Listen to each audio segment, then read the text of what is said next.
Yeah? No. Well, we'll talk loud. Okay, so thanks all of you for coming.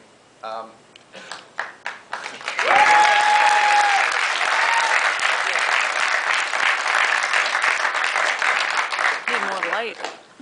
So anyway, we want to just welcome. We've got a special guest tonight. ANVIL are in town recording their new album, and they've got this terrific producer.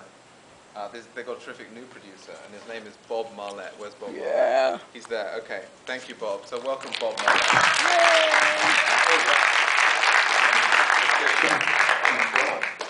Welcome, Bob, and this is Bob.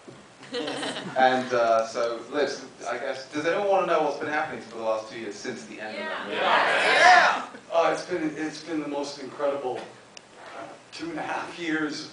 We went on basically a complete world tour. We've been everywhere, just unbelievable. And I mean, I knew even before we started, as the movie was getting edited, I started writing for the newest album. And of course, with the energy of that, we got tons of stuff done before we had to, so we had a long time to prepare. So it's been a really great thing to be able to have had the time to do that, and then going on this whirlwind tour. I mean, it's just crazy. I mean, every country, all through Europe, all through America. We played in all of House of Blues. We even played here in town, and which was all, for the most part, the first time in our entire career that we were ever able to do that. I mean, that was probably one of the biggest victories for us, was to be able to come to America and actually play on and do a real tour, and we went and did that. It was a really terrific experience. Yeah.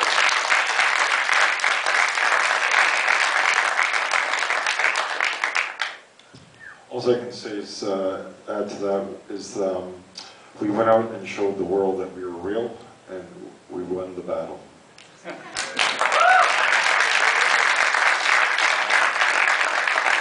just have to tell one quick story. We were at we did the premiere here in LA at the Egyptian Theatre, and this guy came up, this enthusiastic little Jewish man came up to the lips. He said, "I love you, man." And he was in tears, and my God, you know.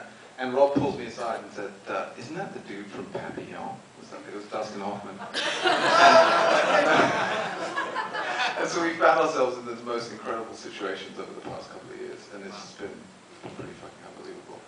But what we wanted to say tonight was we actually had something to say tonight, which is we've had such an incredible outpouring of support from not just you guys on a Thursday night, but wherever we've gone, London and Tokyo and everywhere. And we just, we decided that we were never going to really follow up a movie like this, because really what happened in the real world afterwards was much better than any movie.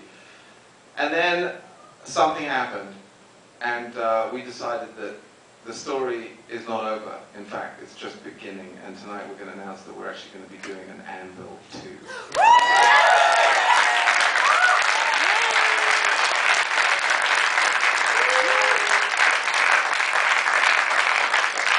And all I will say about it at this point is, you have no fucking idea.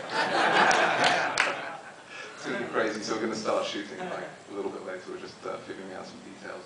But anyway, so if you have any questions, we'll take a couple quick questions and then come meet us out there. Yes?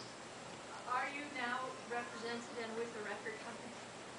Are you now represented with the record company? Yes, we are currently, we're just signed to an American label called The End Records. Distributed through Sony. Their managers are Exhale's managers, Slayer, Mastodon, and they have Metallica's lawyer, which is important. Any other question? So you got to pay your sister back? You pay Rhonda. Oh yeah, that happened quite rapidly, actually. I think on the onset of promoting the movie was when things really started rolling, and we were able to sell lots of CDs going out on what we call the ANVIL Experience Tour, which was normally we would be set up right here, and you just, as soon as like when we came out just here tonight, that's when the band would start playing, and I'd be in the middle of the aisle when the lights came on. So we did that for good 3 months, I think it was, approximately. It was about 20 dates like that. It was all over, like in theaters, which was really an extraordinary experience because you couldn't imagine. I mean, I played in lots of places, but in a movie theater?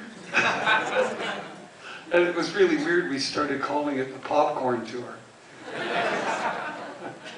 But it really was an extraordinary experience. And during that period of time, of course, selling the CDs was effortless. And during that period of time, we basically recouped the money to pay my sister back. Yes, sir. What was the most dominant feeling that you had when you stepped on the stage in Japan? What was the dominant feeling you had? See, they're heavy metal musicians. Oh, you got it. But I'm quite deaf. When you stepped onto the stage in Japan. Yeah, I think it was. I was quite shocked because, like, Sasha comes into the change room beforehand and he's got tears in his eyes, right? And I'm going, oh no, like there's no one here. And he doesn't say a word. It was like, it's exactly what we had. We were so thrilled that we had the news that they've got this show in Japan. We were just fucking, yeah, man. We finally got the ending of the movie. And then we arrived and it was like they're on at breakfast. We're fucked. Okay, who's going to come and have metal for breakfast? And it was like 11:35 and it was an all-day festival and the last band was on at like at 9 o'clock at night. So I just went out with my crew trying to find people, and there were all these concession stands, and you see in the movie I was just like talking to all these guys who were selling ice creams and beer. And I was like, ANVIL, man! I was trying to like get these guys to be the audience. There was just no one there. And then what happened was I walked outside of the building, and the fire marshals were keeping 20,000 people behind a line about a quarter of a mile away. And I saw this line of people, and I just like started crying. So I like knew that they were going to come in and rock ANVIL. So of course I didn't want to tell the band, so I came in like completely in tears, and I was like, "This is like it's bad, man, isn't it?" I was like, "It's terrible, it's bad," because I didn't want to tell them, so they actually didn't know. But as you got closer to the as stage, you can see, there's stage like curtains like that. If you were watching at the end of the movie and we're walking, it's like that all the way around. You cannot see, and when you look out. When I got up there and I looked out, I was like, what?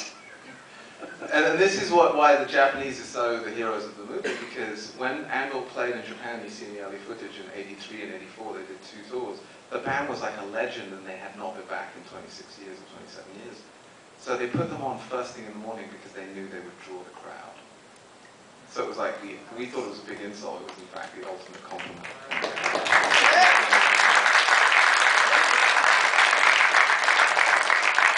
So one last question. Yes, madam. For you, Sasha, actually. So this movie has been sort of the little movie that could.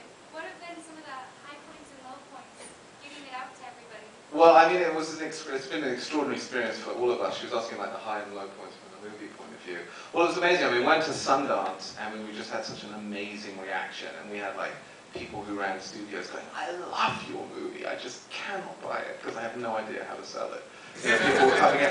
So it was like this wonderful thing where every audience that saw it loved it, and yet there was no one that we felt worthy, that we really, loved, who was coming forward to buy it. So we just kind of like, we kind of lived the story of the band, and we had to kind of find a way to get it out there. So we basically assembled like a team of friends and helpers, and we had no studio. And we found this incredible guy at VH1 called Rick Krim, who just was like, "I fucking love it, let's do it." And the story of how, so basically we had a couple of offers at Sundance that were not particularly good, and then it kind of disappeared. And I remember one of our associate producers, Sean Barney's here somewhere in the audience. I remember sitting with him, Sean Barney, over there in my kitchen, and it was like October after Sundance of 2008, and we literally really had nothing. And if at that moment, we had all just decided to just step away, and they were putting pressure on us just to do a DVD deal and just kind of get over it and don't worry about it. No one would have known anything about it, and ANVIL would have been this like movie that you maybe saw at a film festival that maybe a friend of yours had heard of, maybe for 2 seconds, but oh, that was cool. But we so trusted the audience. We just saw every time we screened the film, people really felt passionate about it. Even at Sundance, right from the opening screening, we had this incredible screening. People came out into the snow.